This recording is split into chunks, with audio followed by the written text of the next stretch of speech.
Welcome back to the Deviant Thinking Podcast. I'm Jennifer Thompson, and here we're going to explore career advice that breaks the rules. Today, we have a very special podcast for you.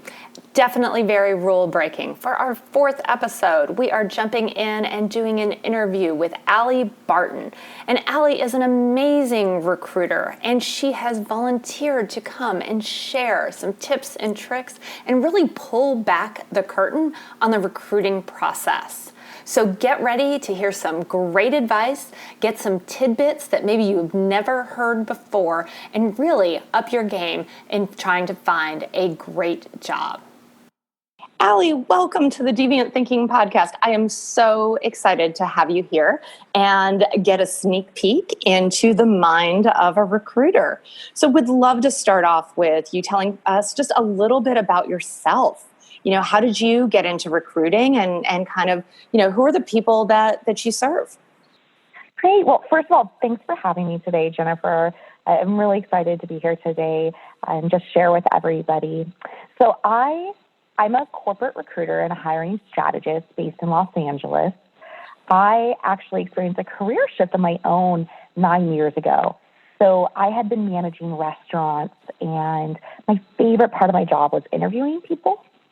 And I didn't even realize at that time that a recruiter was an actual job. So I started researching, and I was fortunate enough to land a job with the top recruiting agency for my industry, which is hospitality. So hotels, restaurants, and I started doing salaried management recruiting with them, which, it went 4 years before I switched to the corporate side of things, which has given me a whole nother level of knowledge to be on the other side of the table. So I've actually been doing this for 9 years total now, and I couldn't love it anymore. That's awesome. So tons of experience both on the recruiting side of like working in an agency and then also working within a large corporation, right? Very different probably perspectives, like one where you're supporting a lot of people and then one where you've got really clear goals for one organization. Exactly. When I was with the agency, we actually had hundreds of clients.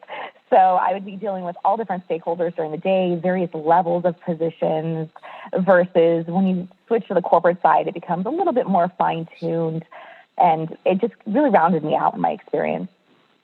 Awesome. Well, let's jump right in. I have so many questions to ask you because I think my listeners are going to love kind of getting that like pull the curtains back look at what happens on the other side. Because, so often they tell me like they send off their resume and, then it's kind of just that wait and pray moment, like hope someone picks me. And, so they really want to see what happens on the other side. So I think maybe let's start there. Like, how do the most promising candidates find you? That's a great question. Honestly, I think the best way for a candidate to find somebody is reach out on LinkedIn. Don't get me wrong. Please definitely apply. Go ahead, submit your application, submit a resume.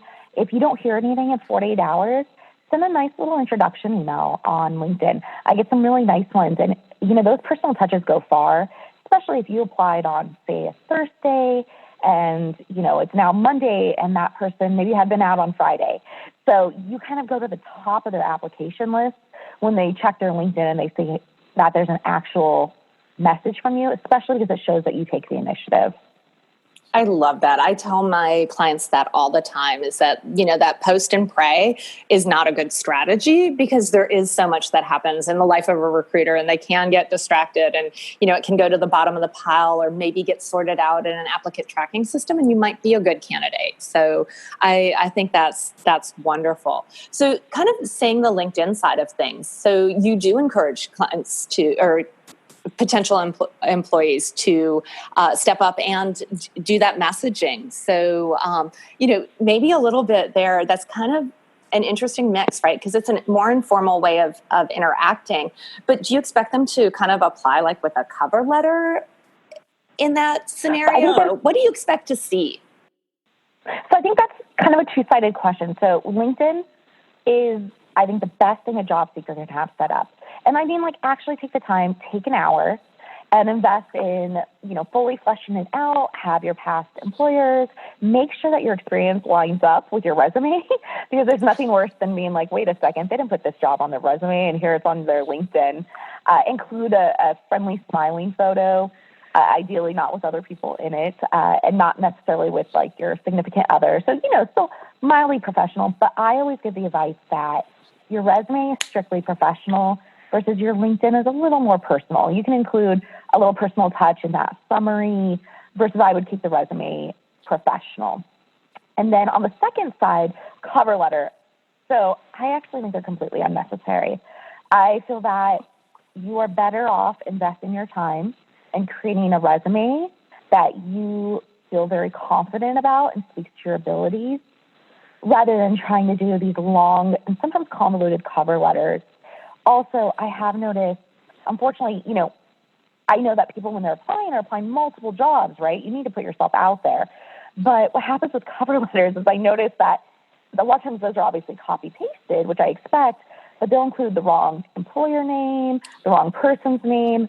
And while I, as a recruiter, I believe in giving people grace because I know that they're putting themselves out there and the interview process is not an easy thing, I've noticed my hiring managers over the years or my clients will pick up on that real fast.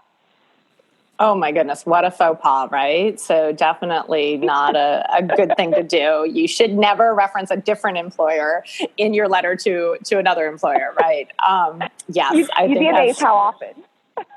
I can see it though. I mean, I know in my own work, as I'm helping people with resumes and stuff, I send it through multiple levels of editing. I have the client edit it, I edit it, and then I send it off to a professional editor because I want to make sure that all of that stuff gets caught. So you don't have those big errors for sure.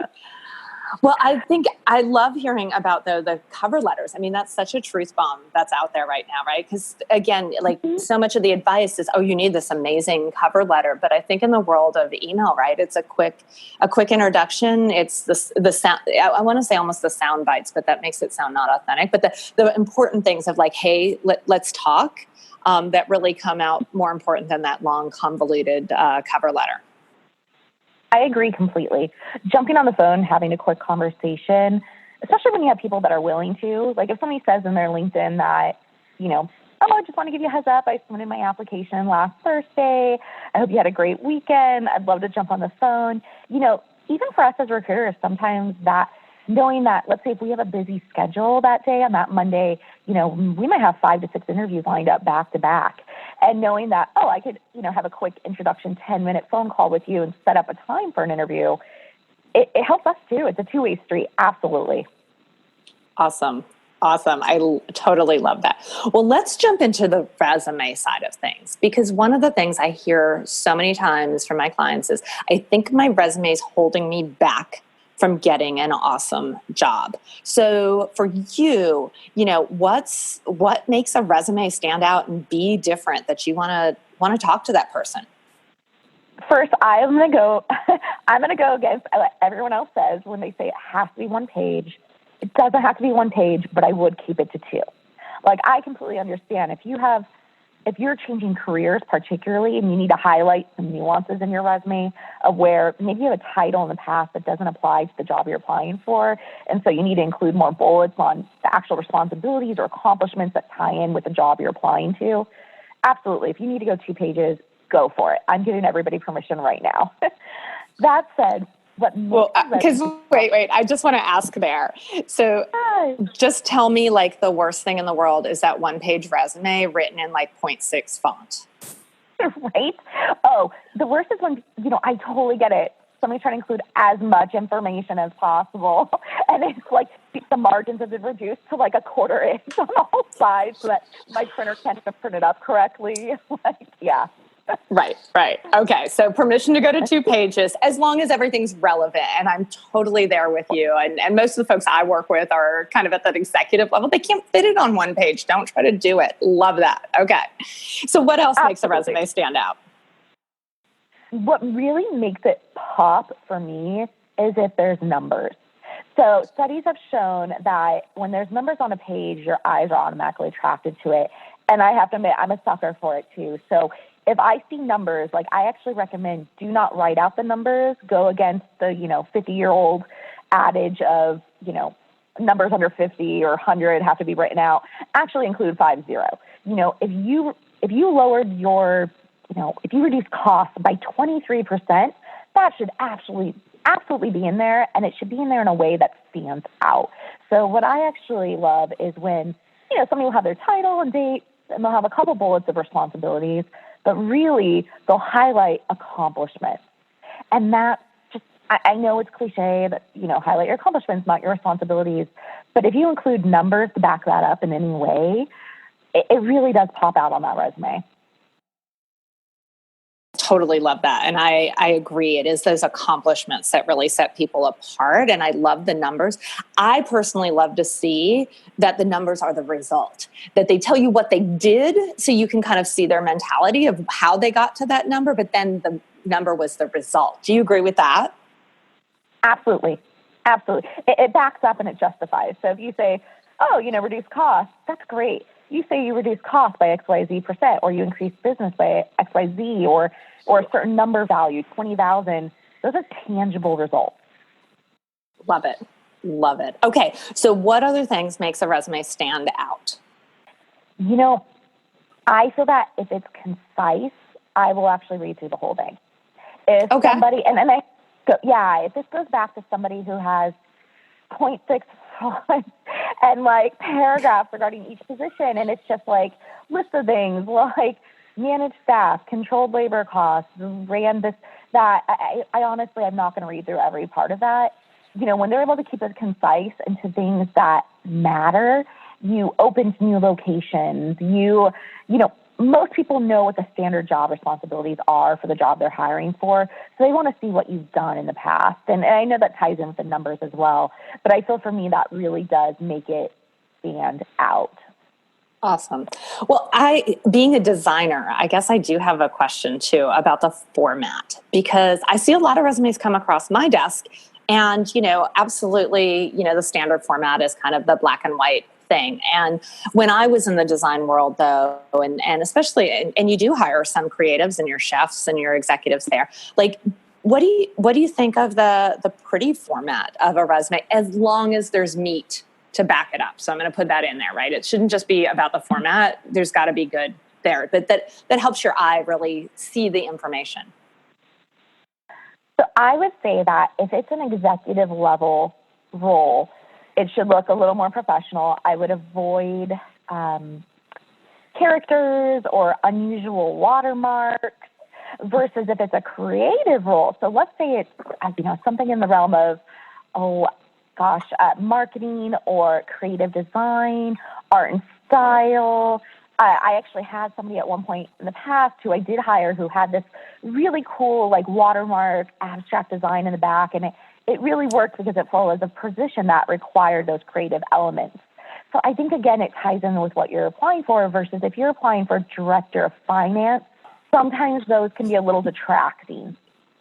Absolutely. I always say that your resume should reflect a combination of who you are and personality, but also the industry that you're applying for. And yes, finance is a really good example, right? Like you don't need emojis on a finance resume. That's not going to go over well. I concur completely. Absolutely. And don't get me wrong, I do love when people switch up the format a little bit, as long as I can still figure out, where they've worked and how long it's for. I do like kind of like the different reorganization rather than just that standard, start at the top, go all the way down. Like sometimes, if you have your contact information on, the left-hand side versus at the top. But again, this is where I've been doing this so long that I also give people the grace that I know not everybody has the resources to be able to bring somebody on like you to really coach them through. And so I try to give people a lot of grace when it comes to resumes. Awesome. That's really, really good to know. So hands down, as we're talking about this, you said that you had somebody who had a really great resume and was really unique. I would love, we're going to go into some of the other things about the interviewing and everything, but tell me, why did that person stand out? And what was that your favorite candidate? What made them that interesting person? So So to be really honest, and I'll probably sadden some listeners, when I see experience that is reputable and aligns with the role, that really excites me, to be really honest. If I know it's a reputable company, and I'm not saying a Fortune 100 either, that has nothing to do with it. It doesn't need to be, the Googles or the Amazons or the Netflixes or anything like that. I'm thinking of really big companies, when I see somebody just with good, solid experience, they've actually been doing this role for the last 3 years, that for me is exciting. I would say I don't get as excited about going through, when I go through applications and resumes and contacting people, it's rare that I have a resume that I'm like, oh my gosh, this is the one. For me, it's really the interview process. Who you are in an interview. I actually have a relatively low threshold for who I bring in. I actually rather max myself out and interview 6 people a day and be in back-to-back interviews than ever to think I might have missed out on a gem in the rough. So I'm actually more inclined, and I usually advise new recruiters that are newer to the industry or people I train to, even if somebody doesn't look perfect for the job or even 90% correct for it, if there's a gem or just something that sparkles in that resume or experience that can be relevant, go ahead, call them. Take the time to at least speak to them, bring them in, interview them via video, whatever that means for your respective interview process, because you never know what you end up finding out, because there's so many times that people's resumes, they don't always reflect just how amazing a person can be in an interview. Oh, that is so heartwarming. I love to hear this. It sounds like you took a really human approach to hiring. And I think that's something that people perceive as missing today. It seems to be, the advice online is all about the applicant tracking system and how to have a good CEO. And it sounds like you actually are hiring real people, and that's what counts. So that's definitely a deviant twist of the advice that's out there. I'm definitely a little different. I've definitely worked in the past with a Fortune 100 company where, it was such HR centric, and I felt like, people weren't people. They were just another number in the applicant system. And for me, that didn't work out for me. I realized that wasn't a company culture for me, because at the end of the day, one of my mentors when I first got into recruiting would tell me, it's really difficult when your commodity, what we do, our commodity is people. And you have to always keep in mind, these are people's lives. These are people who have children. These are people who have mouths to feed. And I really take that seriously. And whenever I train new recruiters over the years, that's something I always impart to people. Keep that forefront of mind that these are human beings, not just applications, resumes. Oh, I have happy tears in my eyes to hear someone say that. Thank you. That's so amazing. Well, you said the interview, the real person part is really important. So what helps the client stand out in that interview side of things? Oh my gosh. So tied in with that, for me, it's I always say, just be a genuine human being. I feel like sometimes, unfortunately for me, the poor interviews are the people that are so stiff and so overly prepared. They have completely canned answers for everything. And it's very rare this happens at this point. Usually I could put people at ease enough to let their personality shine through. But, there are those occasional, people that come through that I just can't seem to break through to them. And at the end of the day, something for your listeners and any job seeker to keep in mind is we all want to work with people we like. We all want to have the people around us be someone we actually want to work with. And that's something I keep in mind when I'm interviewing. It's not just the technical skills. It's those soft and tangible. It's, hey, if I bump into you in the kitchen as I'm grabbing water, is it going to be a pleasant interaction? Absolutely. There's so much in that. The don't be overly scripted, right? Again, great advice for anybody that's interviewing. Secret confession, I've had a really good experience in my own job application and hiring process, but the only job that I wanted so bad that I didn't get was one, I literally took a matrix of questions that I thought I would get asked and built a spreadsheet with scripted answers to every possible question. And I got told basically I had no leadership skills in that meeting, which is so ironic, but it was so because I came across scripted and I didn't come across genuine. And it was funny because that same person who didn't hire me worked with me in a different capacity like years later. And he's like, oh my God, you were so not this person in that interview. If you were this person, I would have hired you. And I'm like, oh, so I love that comment to just be yourself. And I definitely was a victim of not being myself. So I think that's great.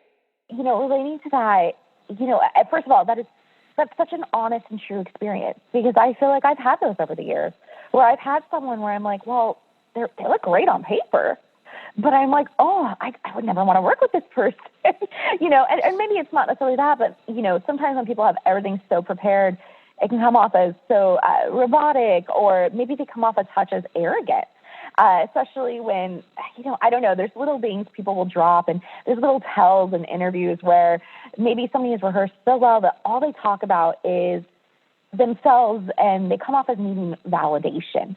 Like they need a pat on the shoulder every day to tell them, like, oh yeah, you were the best on the team. Oh yeah, you're better than everybody else. And I feel like sometimes that's a byproduct of almost over preparing, because of course you want to come in confident, and you want to speak to your abilities and give tangible anecdotes or evidence or stories of how you've, succeeded in the past. But you also don't want to come off as everything is all about me. I've never had to work on a team.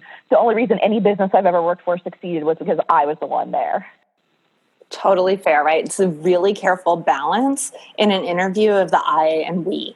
Right? Like you're part of a team, but you still have to share what you contributed to the team, but it's about what you contributed to the team, right? 100%. 100%. I always say, and on that line with teamwork is, and tying in kind of what I said about, if I see you around the water cooler, it's a positive interaction. My top secret tip to nailing every interview, and this is what I give my personal friends, is if you can make the interviewer laugh in the interview at some point, the job is almost yours. Like you're pretty much almost golden. And this has worked for me in the past as well. And it worked for, I've had family members that were looking for months before they finally came to me. And I don't know what it is about that, but if you can make that personal connection in that interview, and it usually regards humor or laughter, you're in. It's so human. That is so perfect. I love it. Right.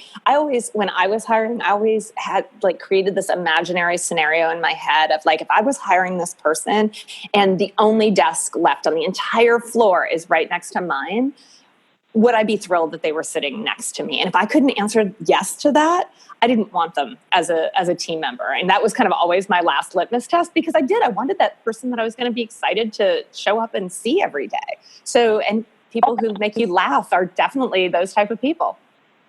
100%. And I'm not saying it to be a joker through the whole thing, but one laugh somewhere in there, you're in. And it goes both ways. I also tell, my job-seeking friends or family that, if you find yourself on the other side of a table with someone in the interview that you don't care for, or they're harsh, or they're condescending, or they're demeaning, you don't want to work there either. It's a two-way street. An interview process is as much for the job seeker as it is for the employer.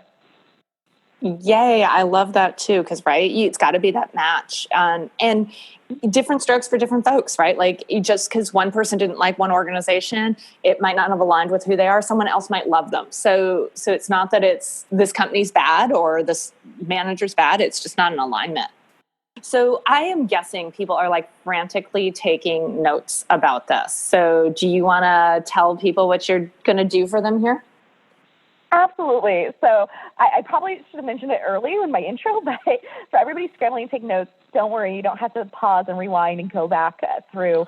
I'm actually going to include a cheat sheet based on our conversation today, just a nice little cheat sheet, one-pager, which is how you can stand out remarkably in the interview process and just in general, the hiring process, from the resume to the actual interview and even the follow-up. But I'll give a little, secret disclaimer here that there'll be a tip for what you should do after the interview in that cheat sheet. All right. Well, let's keep going on the interview. So make them smile, be yourself. What else is important? I think being able to, this doesn't sound like extra psychology, but being able to pick up on the direction of the interviewer. So if the interviewer is just a little bit more formal, you're kind of going to want to match that tone. I wouldn't give any personal examples about your family or anything like that if they seem overly the top professional. Versus if the interviewer is someone who's asking you, great, how was your drive over here? Oh, what part of town are you coming from? Then you kind of get that vibe that, okay, this is a person who takes a little bit more human approach to interviewing, and you can slide in a little bit more of your personality. So it does take reading the interviewer, but I do find, because a lot of times, let's be honest, when you interview for a job, you don't just have one interview, right? You're going to probably have 2 to 3 interviews for most jobs. And so tweaking your approach a little bit to who you're speaking to, it really goes far. Love that. Love that. Okay, so they get there, they walk in. The first question, right, is always like, tell me about yourself, or some variation of that. What do you expect to hear when you ask that question, or what's a great answer to that? Okay, so maybe I am a deviant, and maybe there is a reason you chose me to come on, but I hate that question. I love you. Okay. So what do you start with instead? Yes. First, I can't tell you how far it goes. If somebody makes eye contact, they smile, and they shake my hand when I put my own hand out. I can't tell you how far that goes versus, someone who's, I pride myself on never making people wait, but somebody who's maybe just on their phone and looks up at me and they're just like, oh, okay. That smile and a handshake and eye contact, I know it seems so small, but it's first impressions, right? That right there is actually your first impression. Versus once you sit down, I like to tell people, well, when I'm telling employers or just, people new to recruiting and hiring, don't go for the hard questions. Don't ask them, oh, so why are you here today? Oh, tell me about yourself. Oh, why did you leave your job? I actually always start out with, great, how was your drive over? Did you find parking? What part of town are you coming from? Oh, how long have you lived there? Are you from here originally? Those first 3 to 4 minutes, I really do start off with just, hey, let's I know it's cheesy to say a little small talk, but I can tell it's, it causes so many shoulders to go from stiff to rested. And then I can ask them, great, so I see you're working with so-and-so. Tell me a little bit about your current role. So instead of saying, tell me about yourself, which is ambiguous, I ask them specifically, tell me about your role. And I suggest when somebody asks your listeners, if that's their first question, tell me about yourself, start out by saying, great, talk about the job that you're at currently, and then you can segue a little bit into your career overall. I will recommend do not take that first question of tell me about yourself to speak for 12 minutes uninterrupted. Just 3 or 4 minutes. Right. It shouldn't start with, I was born on a small farm in Iowa, right? Oh my gosh, I'm so glad you mentioned that. Please do not start with how you started 25 years ago. Start with your most current job. And if you reference back, and you'll see, in my additional work experience, I actually started out XYZ. So I've had a nice career path over the years. And then that interviewer will then dive into the areas they want to dive into. But yeah, don't start out with where you started at, bussing tables from McDonald's, when you were 16. I love that. I love that. Okay. So you've got them in there. They've got the basics out there, right? You've figured out kind of who they are. You've got the resume in front of them. What's your favorite question to ask someone? Ooh, that's a good one. My favorite question is to tell me about a time that you had a disagreement with a peer or even someone you reported to. What happened? And I really do leave that one a little open-ended because I just want to hear, that's going to come up in the workplace. At some point, you're going to disagree with the decision made by, your VP or your director or a peer, somebody on your same team. And how you work through those experiences and how you navigate is such a telling question. When I have someone who uses that as an opportunity to, talk down about someone and how they didn't really have trust in them anyways, and what does their opinion matter? you'd be amazed. People do say these things, versus somebody who takes that as an opportunity to either compromise, or even if you tell me ultimately, I talked to them, I shared my concerns, and, they said, no, this is the direction we're going as a company. And, I got behind them, and I asked them, okay, great, what's our next step? Regardless of ultimately what the outcome is, it's how you frame it, really, and it tells about somebody's mindset. Absolutely. And I'm so glad you went to that question, because I do agree. I think that's like the number one question that everyone needs to get asked. And I'm always telling my clients, like, if your answer sounds like you're 5 and on the playground, it's not the right answer. Right? Like, exactly. If she said this and I said this and she, it's not a good example. Like go to the higher level. Like, well, we had conflicting priorities. This was really important to her, and I saw that, and here's how we compromised. So I love that. I think that aligns exactly with what you're saying. Because yes, that the playground talk doesn't belong in an interview. Absolutely. I also, on that line, I advise avoid really drastic examples. Like and I imagine many of the people you work with are leaders in their industry, executives, if you might be asked a question of, tell me about a time you unfortunately had to discipline somebody or performance manage somebody out. Try to go with something midline for your example, rather than a really drastic instance of, I don't know, somebody had alcoholism issues or something that can be a little delicate, or, try to go with something that's normal, like somebody wasn't performing up to par or they had attendance issues. I would stick with the safe topics rather than the very drastic ones. Really good advice, right? Yeah, because the other ones can, they could be a slam dunk and you could have handled it super, super well, but more than likely they're going to go off course. And you don't know what the history that other person has either that you're talking with. You could kind of hit a sensitive button. Absolutely. And you don't know what the policy is of that other company. Yeah, it's just better to stay away from those scary things. Absolutely. Okay. So any other tips, any other don't do this in an interview? Yes, I will say one thing. It is great to have questions at the end of an interview. Ask a couple questions if you genuinely have questions, but don't. I do find sometimes when I ask people at the end, like, great, what sort of questions do you have?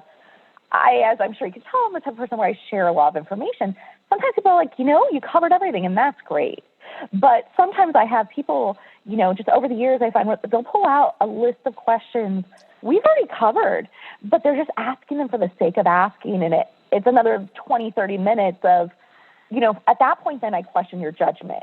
If you don't have the realization to realize, wait, we went over all these, and you're doing it for the sake of doing it, it does make me question some of these judgment skills, versus I would say a safe question to ask at the end, if let's say it wasn't covered, is a good one is ask about the benefits.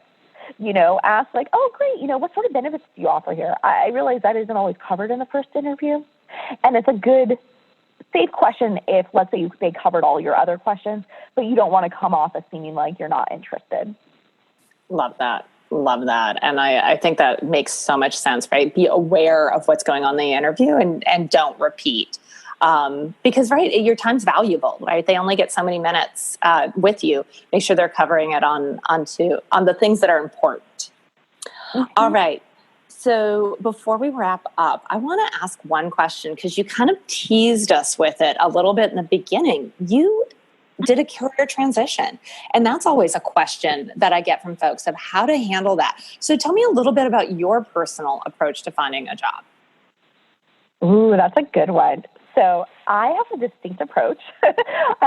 Someday I'm going to just patent this. But when I found myself in that career transition and looking at what I valued and where I wanted to go next, I identified it was either interviewing or wine, right? Who doesn't love wine? I decided very quickly there were a very limited amount of jobs in wine, and I didn't really want to go into sales. So interviewing ended up being the way. However, when I was out there applying, I'm a big believer, don't apply to 1 or 2 jobs a day, or only apply, if you're in a job, you have the luxury of maybe only applying to the ones you're really excited about, and you can take 6 months to find the perfect thing. However, if you're in a situation where maybe you were laid off or you need to find a job in the next 4 weeks, I strongly recommend, instead of applying to a couple jobs every day, I would spend 1 to 2 days a week, take 4 hours and apply to 40 jobs. I would take that approach because what happens is you end up feeling less burnt out in the process, and you feel less of the sting of the rejection because it's not like you're like, well, I've been applying to jobs every day, every night when I get home, I apply to jobs, I'm not hearing back from everybody, versus, okay, I sent out a ton of applications, tons of resumes, I sent out LinkedIn messages, asking a couple of my friends if they know anybody hiring in this area, and A, it gives you a sense of accomplishment when you do it all in one batch. And B, no matter what, you're likely to hear back.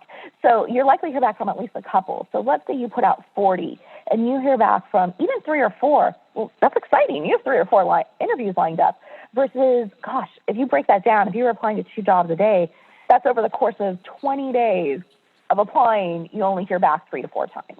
So it's almost a mentality mindset shift.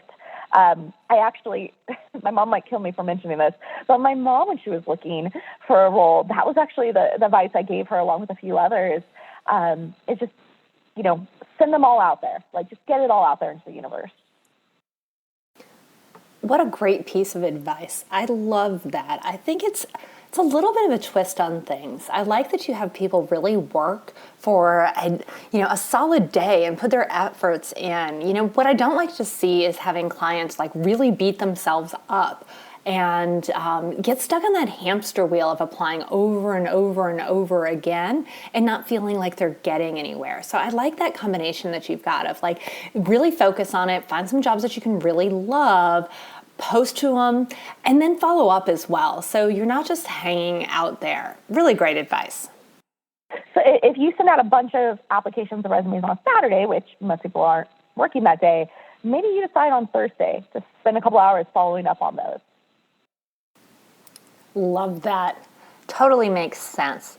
So that was how you managed really the logistics of it, of getting out there and applying to those different jobs.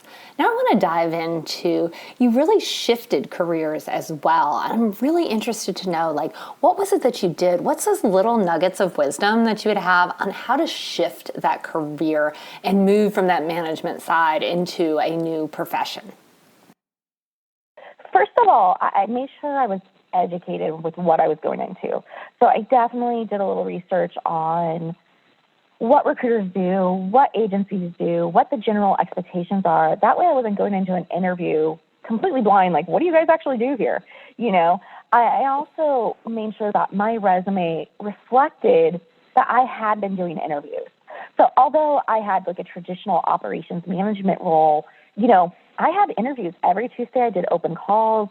We did follow-up interviews. I was doing onboarding, and so I made sure to really highlight those as accomplishments. I hired XYZ people over the holidays, and staffed us for the season. I made sure to include that. That way, when they looked at my experience, those accomplishments pop out and those numbers, and they see, oh, she's really actively interviewing in this role, and it wasn't something I was a stranger to. Granted, I had no clue how to source at the time, but I learned that as I went. Yeah, I also made sure, and this is where it goes to being prepared. While I didn't necessarily, prepare for every question I might have been asked, when I had an interview with the agency that I really wanted to work for and I did get a job with, I actually researched them as a company. So rather than preparing answers, I had researched them thoroughly as a company, and they actually had an area where they had sample clients. So I went through who their clients were, and I don't want to say I memorized their list of clients, but I made sure in the interview that I could speak to that information and had a knowledge of the greater industry that they recruited for. Awesome. So definitely familiarizing yourself with the company, with the role. I also heard you say at some point you had a mentor. I did. So that was at that same agency. I credit her as a mentor, not just because she taught me how to really be able to recruit well and interview well. It was really more, to be honest, the personal growth that I had under her as a mentor. For example, she is the reason I'm willing to take risks. When I first made that career transition, I was afraid to take initiative. I was afraid I'd make a mistake. And she really worked with me and really empowered me. And I clearly remember her telling me that, Allie, it's okay. If you make a mistake, it's okay. Don't worry. You're not going to get written up, over one mistake, And I had never had anyone in my life tell me it was okay to make a mistake. And for me, and I know this is just a personal growth thing, that has carried me so far in my career. And even to this day, makes me willing to take risks. I don't think I would have if I hadn't met her. Amazing. And what a way to wrap this up, because that is the amazing advice. That is definitely a wonderful nugget of get somebody who's a cheerleader on your side, who gives you good advice, who gives you that confidence that you need, because that's probably was very instrumental in you finding a career that you're super, super excited about. Well, Allie, I can't thank you enough for taking the time to join us today. The tidbits are absolutely amazing. I love that we've pulled back the curtain. I think people are going to be wonderfully surprised about some of the stuff that you shared.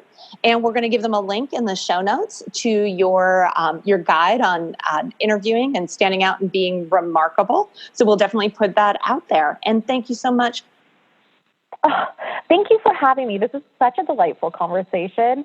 Definitely invite me back again in the future. Wonderful. That wraps up our very special episode with Allie Barton. Hope you enjoyed it thoroughly and learned many ideas that help you break the rules and take your career ahead. If you loved our show, it would mean the world to me if you would head on over to iTunes and give us a review. Those positive reviews really do help others understand all about the podcast and know that they would benefit from it as well. So until next time, thank you so much and really appreciate it.